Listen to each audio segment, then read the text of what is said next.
Welcome to VCR, Vintage Cinema Rewind, bringing old movies to new viewers. I'm Blake. And I'm really glad we decided to do this movie. Yeah, it was about that time for a rewatch of Rocky. Yeah. And when I say I'm glad we decided to do this, what I mean is I'm glad I pressured you into doing this. We generally, let me rephrase. Blake generally has a calendar planned out for the whole year in advance.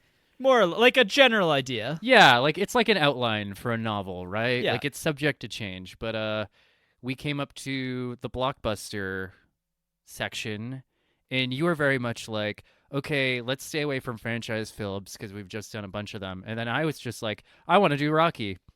And then you sent me a list of options. I was like, wow, I don't see Rocky on that list anywhere. Yeah. And here we are. Here we are. I mean, this movie is simultaneously interesting as a single piece of cinematic history standalone, as well as the bigger franchise that this kind of becomes. And I know most movies, if we go back before the comic book era, all franchises had to start somewhere, and often they just started out of some. Well, every franchise starts with a plucky little movie that could. I Yeah. mean, even the fucking MCU started with Iron Man, which I don't even think Iron Man was I don't think anyone expected it to be the big landmark blockbuster that it was. Right. Yeah, Yeah. exactly. And that kind of speaks to this one as well, right? First film that Sylvester Stallone really stars in. Yeah. Writes it himself. Yeah. Just the story of Rocky, which is something that we'll get into more in the deep dive. But I think the story of Rocky is almost as inspirational as the movie itself. The movie itself, yeah. And for sure. they're kind of in conversation with each other the whole time. Kind of, yeah. And I mean, yeah, we definitely have a lot to get into on that front. I mean, I've always been a huge Stallone fan. I actually, you know what? Somebody asked me recently who one of your heroes are, and I just looked at them and I was like, I don't know, Goku? And then but now I have an answer 1 year later. I think Sylvester Stallone would be up there with one of my heroes, I agree. And it's interesting as well, in the sense that he's been around for almost 20 years before we were born, and he's been an A-list actor more or less that whole time. He was somebody that even growing up, he had starring roles in films that you and I saw as kids. Mm-hmm. He's just kind of always been in our lives in one way or another. He's on the Mount Rushmore of Hollywood. Yeah. Of the late 20th century. Even if he's not doing films like Rocky or First Blood or something like that, he's always doing something kind of interesting that you are somewhat interested in going and checking out. I mean, I don't know. He's certainly done his share of bad movies too. Yeah, but I even think his bad movies are you almost want to just go see what he gets up to. Yeah, it almost makes him more likable, you know what I mean? Right. Yeah, no, he's a great guy for sure. I mean, I personally find him hugely, hugely inspirational. Yeah, I agree. So let's talk about the plot of Rocky really quickly, the spoiler-free plot of this. Yeah. Well, I mean, what needs to be said, right? It's Rocky. It's one of the most iconic, inspirational, rags to riches sports movie love stories of all time. You know what I mean? Yeah. You just nailed all of it. There's a lot going on in the 2 hours that this movie is. Yeah, I think it's 1 hour and 56 minutes. Yeah. And you know what? I have to say, it went by in a flash. Oh my God. I paused this movie at 40 minutes in, and I was like, how have I just passed 40 minutes at this point? Yeah, for sure. And I have a lot to say about this movie's pacing and how pitch perfect it is. Yes. Anyways, yeah, it's Rocky Balboa is a down on his luck prize fighter. He's pushing 30. He's boxed with not much success. He makes ends meet as an enforcer to a loan shark. And let me just say, he is probably the worst enforcer for a loan shark I've ever seen. We'll talk about that in the deep dive a little bit more, I think. Yeah, and I mean, the story of Rocky really is the story of Rocky, the character, right? He's just such a likable guy, Yeah. He's not too bright, but he's just the sweetest guy you've ever met. Yes. You know what I mean? And the movie, and I have a lot to say about that too, but Anyways, basically, Lady Luck comes knocking. The heavyweight champion of the world, Apollo Creed, not Muhammad Ali, was supposed to do this big bout with some guy, I forget the name, on New Year's Day, but the guy breaks his hand. So, at a loss, and just like a true capitalist, just wanting to Yes. turn a profit, he looks for a new challenger, and he decides he's basically just gonna pick some local Philadelphia boy, right? Yeah, looking for that story. Yeah, exactly. It'll be like, I'm going to give a nobody a shot at the belt, right? Like, Yeah. it's the classic American dream, right? Yeah. And he ends up picking Rocky, not because there's anything particularly remarkable about Rocky himself. He just likes his title. Yes. The Italian stallion, right? Right. Yeah, so Rocky, the insult that gets tossed at him the most in this movie is bum. Mm-hmm. Basically, this bum suddenly has a shot at going head to head with the greatest boxer in the world, and he decides to go for it. And that's really the story Yeah. in its most bare bones form. And yeah, and like even that, like, you miss out on the love story element of this, because like simultaneously to the build up of the fight is Adrian and Rocky's relationship, how it starts, how it kind of builds Develops, over yeah. Actually, I did want to say, so my parents showed me the Rocky movies when I was a teenager, and I loved them. But you know what? I think I've only seen this movie, Rocky 1, front to back, beginning to end, like maybe once or twice. Really? And I haven't seen it in like 15 years. Wow. But I've seen Rocky, I think I've seen Rocky 4 the most. I must have seen that one like 8 times or like. Wow. Yeah, I've seen Rocky Balboa a couple times. So like, it's funny, like watching this movie again 15 years later, 16 years later, I was kind of thrown by how it's not really a sports movie. It's like a character drama. Yeah. It's a love story. Yeah. Sylvester Stallone's 2 daughters, I forget their names, they do a podcast, and they had him on a couple years ago. And he was adamant about the fact that Rocky isn't a sports movie, it's a love story.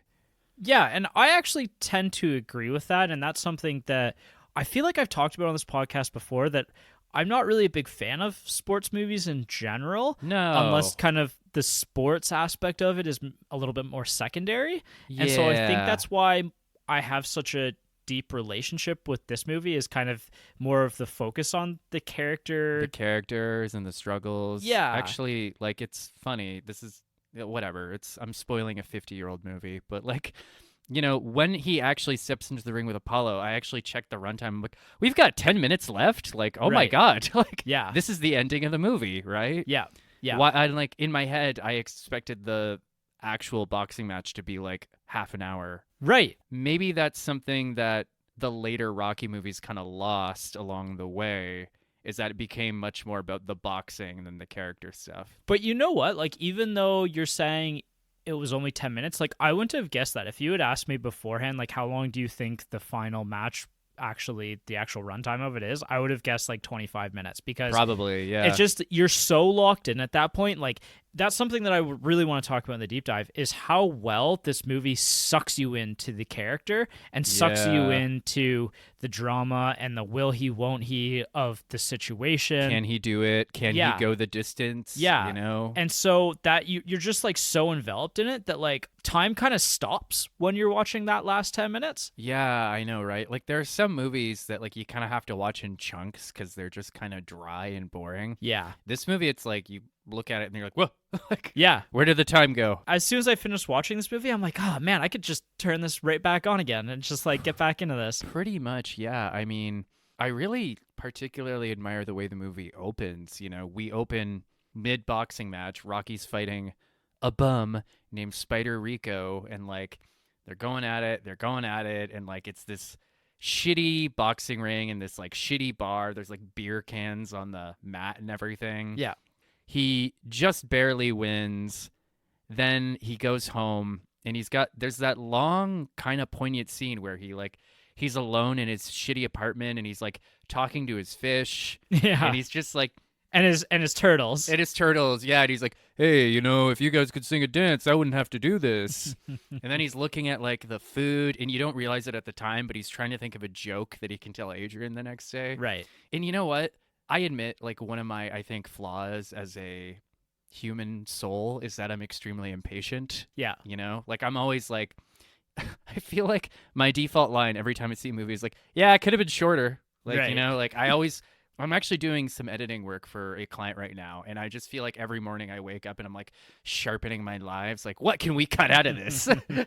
but, no, like that scene where he's alone in his apartment talking to his pets, like it almost goes on a little too long, but like it works in creating, like it lets us know everything we need to know about this character, right? Yeah. Like he's impoverished, he's got a good heart, and he's lonely. Yeah. There's this loneliness that lingers about the scene that really endears you to the character. Yeah, and I really want to talk about this, but I want to leave this all into the deep dive because the structure of this movie, I think the very bones of this film are just like maybe one of the most fascinating parts of the entire movie, and just how well it does in kind of painting the portrait of this empathetic character.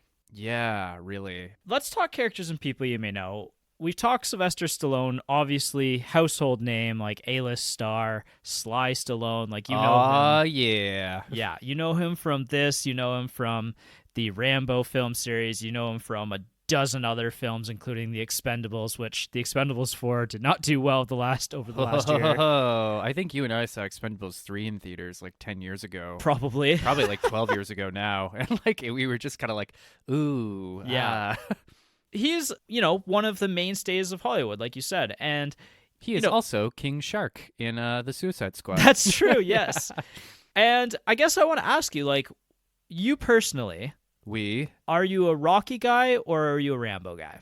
Rocky, hands down. Okay. You know what I mean? Yeah. I don't even think that's a fair fight. I mean, I agree. Like, I probably have said this on the podcast before that I'm actually not a big Rambo guy at all. Like, I don't even really enjoy First Blood all that much. I've seen every Rocky movie and I've seen every Rambo movie with, I guess, the asterisk that I haven't seen the Creed movies yet. Have you seen the newest Rambo movie, the one that came out in like 2019 that everyone apparently hated? No, I didn't see that one. I didn't even know that exists, to be honest. Oh, okay. So... well, that shows how well it was marketed. But, No, okay. So, story. I've seen most of the Rocky movies and most of the Rambo No, movies. you haven't. You're lying, Blake. Yeah. You're lying to our viewers and you're lying to me. I have extremely fond memories of these, like this movie series in particular, though. Like, oh yeah, I've seen Rocky probably about 3-4 times at this point. I've seen all of the other Rocky movies in the main series once to twice.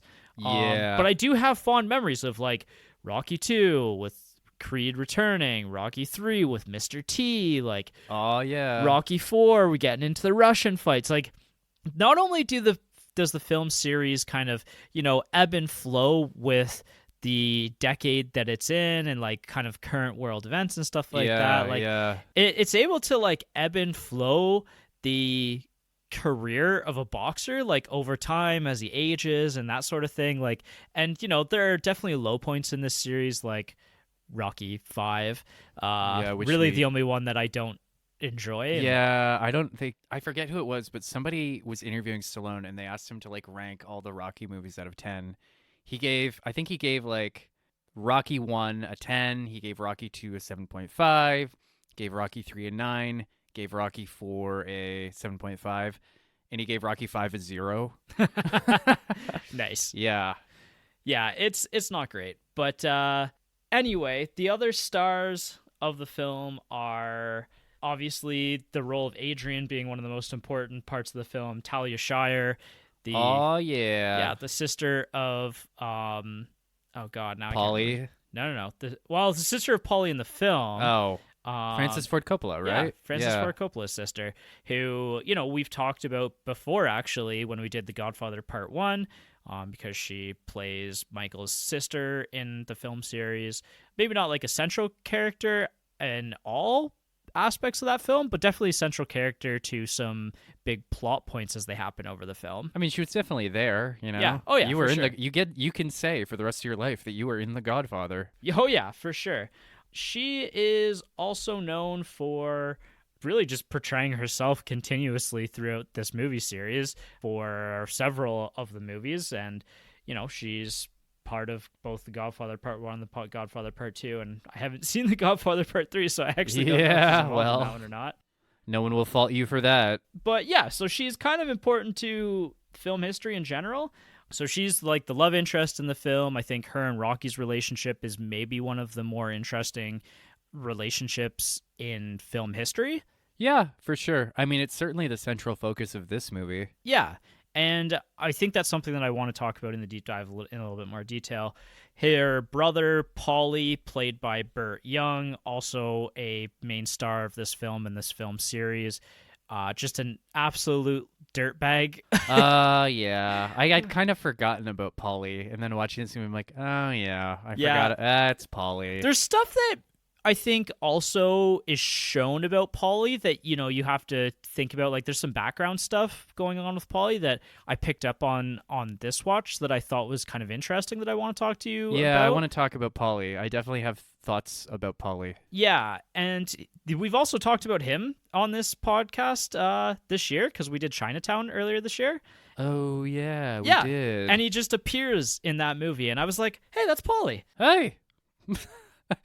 You have to give the guy credit. He fully embodies the dirtbagger. You know, I don't mean to throw shade, but, like, you know, casting-wise, what perfect casting. The guy just, you know... Yeah. The guy works with what he's got, you know? Oh, yeah, for sure. I heard, apparently, that he was an amateur boxer in his youth. He actually helped with some script writing, too, in some of the boxing scenes. Yeah. Like, he did some editing and assisted Sly with some of his edits. Yeah, and he also, apparently, I read this years ago, he apparently, like, he wrote a book, too. Oh, like, no way. A novel of historical fiction. Oh, cool. And the last person that I want to talk about in Rocky's Corner is his coach, Mickey. Burgess Meredith. Yes, Burgess Meredith. What an interesting name. Yeah. You don't hear Burgess or Meredith anymore. No. This guy's got 2 first names, and one of them is a lady's name. They're kind of also like 2 last names, too. They could be both, really. Kinda, yeah. Actually, that's a good point. Actually, Burgess doesn't really sound like a first name. Not Anyways. Really. But anyway, I think this is like a perfect casting choice. Like, I think he embodies a old... What's the word I'm looking for? Curmudgeonly coach who's like well past his prime, who's like drawing on these life experiences. Again, just absolute perfect casting in my opinion. Yeah, like imagine Yoda, but like really irritable. Like, yeah. You know? There's this great scene where Rocky's training in his gym, and these 2 like pretty young girls come up for his autograph, and he just turns to her and is like, "Get out of here!" Like, it's so aggressive. Like, yeah. Yeah, no. He's fantastic in this. He's one of the best mentors in cinema. Yeah, I agree. Yeah. I agree. And then on the other side of things, we've talked about Apollo Creed, the world champ boxer played by Carl Weathers. Carl Weathers is somebody who I also think is like, if not an A-list star, like a half step under that. Like, I think 80% of the population probably would know the name Carl Weathers at least. I think he's an A-lister. I'd put him up there. I agree. Like, you know, he's obviously one of the most important characters of the original Predator movie. He starred in Happy Gilmore, which I had forgotten about. Oh, I forgot about that too. Shit. And he's also a frequent toy appearance in the Toy Story franchise as Combat Carl. Oh, yeah. Yeah. He was also, I think, most recently, he was in The Mandalorian. Yeah, he was. I forget his character's name, but yeah. Unfortunately, he did pass away earlier this year, which I had completely forgotten about. Was that this year or last year? It was this year, and that's how much has happened this year that we've forgotten that Carl Weathers passed away 6 months ago. Fuck, that sucks. Yeah, it's really unfortunate because he was always somebody. He's like another that guy who's like, you see him in a movie and you're like, oh, it's Carl Weathers. God, it's Carl Weathers. Yeah, just always endearing. Like, even in this movie, even though he's technically the villain of this movie, I kind of like Apollo in a weird way. Yeah, no, villain is putting it. Villain, he's like an antagonist, right? Yeah. He's not like twirling his mustache at Rocky. No. Well, a little bit, but you know. Yeah. But like, I don't know. I've always been fascinated by his portrayal in this film because, like I said, I do really enjoy his character quite a bit. Yeah, I have quite a bit to say about Apollo. And I mean, God, that fucking fight at the end, too. Yeah. We'll talk about that. No spoilers, but I think the final act of this film is in conversation for the best final act of a film ever. It's certainly one of the best fight scenes of all time. I mean, yeah, we'll talk about that in more detail in the deep dive. And who is this movie for, and does it hold up to a modern watch? You know what? I feel like this is one of those rare movies where anyone can find something in it, you know? I think this is also one of those movies that literally everybody can watch pretty much at any age almost as well. Yeah. I mean, my parents showed this to me and my sister when I was like, I don't know, I think I was 15 and she was 13, and like we both really enjoyed it. Yeah, it's very inspirational. Like it's just kind of a masterpiece. And like the other side of this, whether it holds up, funnily enough, I kind of think that there are maybe some slightly cringy stuff in the first act of this film. Oh, yeah. And I mean, we'll get into that for sure. But And not all of that holds up necessarily, although I think, there's even a conversation about whether all of that stuff does or does not hold up, because, if you take some of that stuff out of context, it's going to look kind of bad. But I think I know what you're talking about, but we'll get into it next week. But I think I know exactly what you're talking about. Yeah. There's actually a few things that, without context, some of this stuff kind of feels a little dirty, or like some characters were done dirty, or like there's just some stuff like that, again, doesn't quite hold up. But I think overall, if you take into account the bigger picture of the story, I think it ends up holding up relatively well. And I think that, again, the last act of this movie is so good that you kind of forget about some of these elements that I'm talking about by the time you've watched the movie in its entirety. Yeah. No, for sure. Well, it's almost emblematic of the character himself, right? Like, rough around the edges, good heart. Yeah. You know what I mean? Yeah, exactly. And obviously, like, that even speaks to the bigger creation of this movie and the origins of this movie. The one scene to sell a movie. I really struggle with the one scene in this movie, actually. Like, I wrote down 3, and honestly, I think you could make an argument for every single scene in this movie, depending on if you're open to seeing a spoiler or two. Yeah. I think, the obvious one, the one that most people have probably even seen, if not heard before, is the training montage.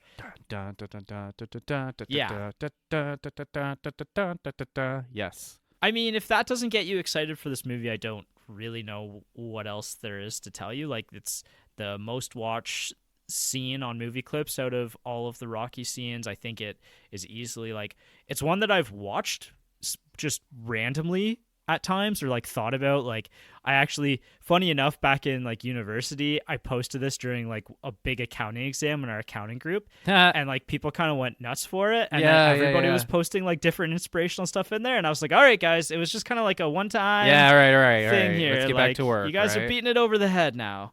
But I think that's where I've landed on it, is the training montage as my one scene. Okay, I would agree with that. I would say it's the third option on movie clips. It's called Pain and Experience. Yep. It's where Mickey goes to talk to Rocky, and they kind of, I don't want to get too into it. We'll save it for the deep dive. But like, they kind of go out a little bit, and it's one of the more emotionally fraught scenes in the movie. Yeah. And to me, even though I don't think Rocky and Mickey's relationship is really the heart of the movie, I think the real heart of the movie is his relationship with Adrian. Yeah. Again, at its core, and I think this is what some people forget, is that this is a character drama, and it's a really tense, really kind of gut-wrenching, uncomfortable scene between, essentially, it's almost like a disinherited son raging against like his estranged father. You know? And both of these characters are very open and honest with each other in these moments. Like, well, yeah, I mean,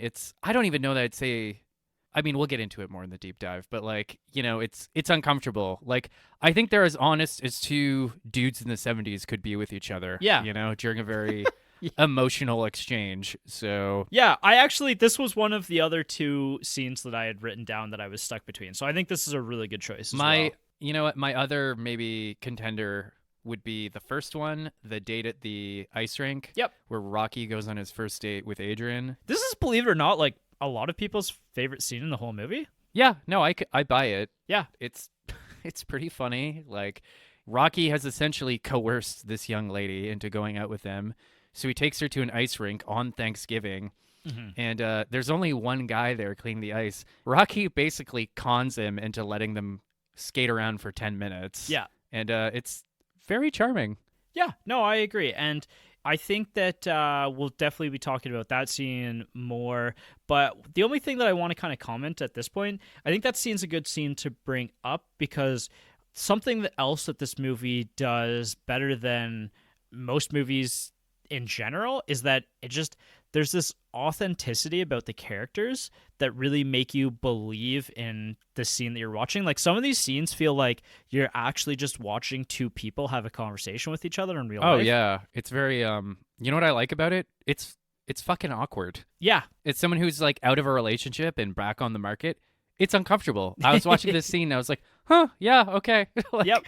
yeah. So, and there's other scenes like that also just feel very genuine in their portrayal, and it feels just like it almost feels like we've just somehow happened upon this conversation. yeah, we're holding a crystal ball in our laps and we're staring into another world. Yeah. When to watch? I think this is obviously we picked this as our blockbuster movie, and usually we say our blockbuster movies deserve to be watched on Saturday, a big movie with watch it with a bunch of people. It's probably a good date night movie actually too. Yeah, Watch probably. it with your person. Yeah, Or persons. I think that honestly, you could watch this movie probably anytime. Like this movie is such an easy watch, and it's so easy to get into that. Yeah, I'm pretty happy to just throw in Rocky at any time. you can watch this with your mom. You can watch this with your dad. You could especially watch this with your dad. Yeah, definitely. Where to watch? It's streaming on so many different platforms right now. Like I watched this on Prime, where I'm assuming you watched it as well. I rented it on YouTube. Of course you did. I won't pay for Prime. Fuck that. It's also streaming on Crave right now, AMC Plus, Fubo. Like it's everywhere. If you have some sort of movie app, you probably have access to this movie. Do you own a screen somewhere in your home? It Yes. is probably streaming Rocky. Right now. And we are all better for that. And I think that's it for the Primer episode, honestly. Yep. This is one of the best movies of all time. I wanted to end the Primer episode with something specific. So I rented this movie on YouTube as per usual. And I was looking at the comments on the YouTube rental, and I wanted to end off this episode with the best comment I found. Okay. I will not read the account of the YouTuber, but I will read it in Sylvester Stallone's voice. Ooh. Hey, only the best movie. That's not even close to Sylvester Stallone. No? You've okay. committed now. Yeah, you're right. All right. Hey, Adrian, yo, only the best movie ever. If this don't turn you on, you ain't got no switches. Jeez. Did you have to dig deep to find that one? Not as deep as I thought, actually. It came to the surface pretty easily. Awesome. Well, there you go. You get your Sylvester Stallone impersonation in, and let the people decide whether or not it's successful. Yeah, sound off in the comments. Like, comment, and subscribe. And we'll see you next time for the deep dive episode, which I'm really looking forward to. Yeah, me too. Cool. Bye.